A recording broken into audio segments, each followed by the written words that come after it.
भारतीय कृषि अनुसंधान संस्थान के वैज्ञानिकों ने बाजरे के आटे में गेहूं की 10% प्रोटीन मिलाकर इसकी सेल्फ लाइफ 6 माह तक बढ़ाने का काम किया है।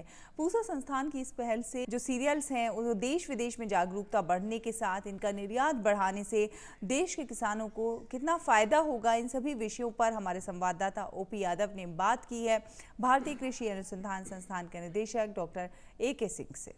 हमारे साथ मौजूद है भारतीय कृषि अनुसंधान संस्थान के निदेशक डॉक्टर AK सिंह। सर, अगर बात करें संयुक्त राष्ट्र संघ की इस पहल की, प्रधानमंत्री नरेंद्र मोदी के सार्थक प्रयासों की, तो भविष्य में यह कितना महत्वपूर्ण होगा मोटे अनाजों को बढ़ावा देना? अनाज के ऊपर एक अंतर्राष्ट्रीय वर्ष मनाने का पहल की गई है। वर्ष 2023 को अंतर्राष्ट्रीय मिलेट वर्ष के रूप में मनाया जा रहा है। और जैसा कि हम जानते हैं, मिलेट्स आमतौर पे इसमें कई सारी फसलें आती हैं, जिसमें बाजरा है, आपका जो है रागी है, कुटकी है, कोदो है, सावा है।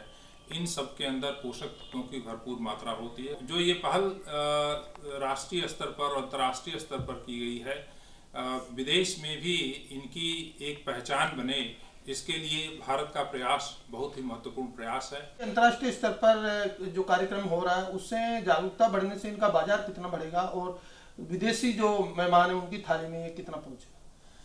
देखिए, जो दूसरे महाद्वीप हैं उसमें अफ्रीका है जहाँ पर कि कुछ मिलेट्स पाई जाती हैं, लेकिन हमारे यहाँ जितनी मिलेट की प्रचुरता है वो किसी भी देश में नहीं है।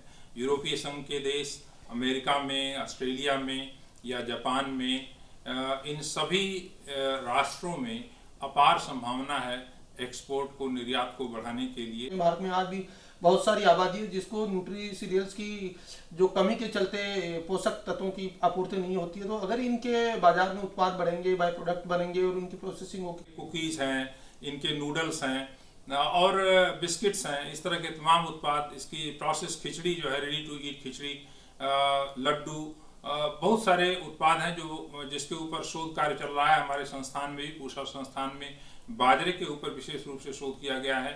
जैसा कि हम जानते हैं, बाजरे का आटा आमतौर पे थोड़ा सा कड़ा होता है, रोटी इसकी नहीं बनती है, और हम लोगों ने इसमें कुछ शोध किया है कि गेहूं की प्रोटीन इसमें मिला करके बाजरे के आटे से 10% प्रोटीन गेहूं की अगर मिलाएं तो बाजरे का आटा बिल्कुल मुलायम हो जाता है, उतना ही मुलायम हो जाता है जितना गेहूं का आटा मुलायम होता है।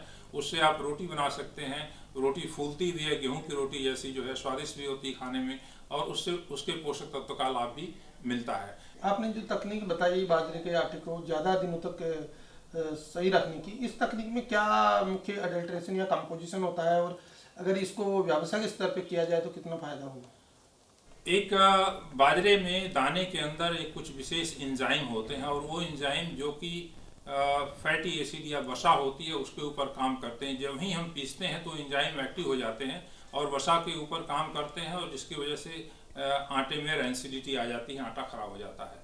तो हीट ट्रीटमेंट के द्वारा उस एंजाइम को किल कर दिया जाता है। इसका पोषक तत्वों के ऊपर कोई असर नहीं होता है। जब वो एंजाइम निष्क्रिय हो जाता है तो आटा बनाने के बाद आटा खराब नहीं होता है और उसकी जो है भंडारण क्षमता बढ़ जाती है। अंतर्राष्ट्रीय वर्ष 2023 मोटे अनाज के संदर्भ में संयुक्त राष्ट्र संघ द्वारा मनाए जाने की पहल से एक और जहां भारतीय मोटे अनाजों के बारे में अंतर्राष्ट्रीय स्तर पर जागरूकता फैलेगी, वहीं दूसरी ओर वैश्विक बाजार में रोजगार, व्यापार और कारोबार की संभावना बढ़ से भारतीय किसानों को फायदा भी होगा। मेरे से कैमरामैन राहुल चोपड़ा के साथ में OP Yadav, DD news, Delhi.